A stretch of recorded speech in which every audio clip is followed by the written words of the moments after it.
Gethsémanais, c'est aussi la dimension de la prière. Dans la dimension de la prière, Christ a appris à abandonner une certaine foule.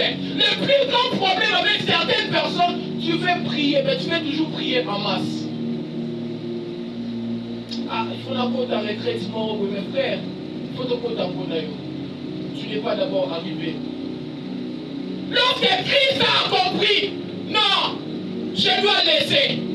Il a laissé combien de disciples? 9 disciples. Il a choisi 3 disciples.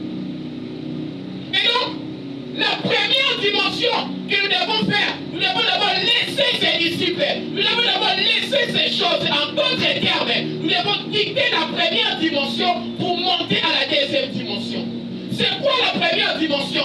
Dans le livre de Hébreux que nous venons de lire, c'est la dimension du parvis. Vous allez même voir dans le livre de Hébreux, l'auteur ne fait pas mention du parvis. L'auteur dit que le tabernacle était composé de 2 parties. Mais nous savons, dans l'ancienne alliance, dans les tabernacles, il y avait d'abord le parvis. C'est quoi la dimension du parvis? La dimension du parvis, c'est lorsque tu viens dans la présence de Dieu, tu tiens compte de tes propres intérêts. La dimension du parvis, c'est lorsque tu ne veux pas connaître la pensée de Dieu dans ta vie.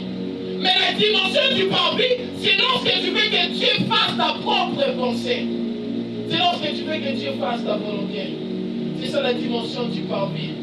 Jonas était dans la dimension du parvis. Il avait besoin que Dieu fasse sa volonté. Jonas avait la dimension du parvis. Avec une apostole à la volonté. Donc Dieu ne marche pas comme ça.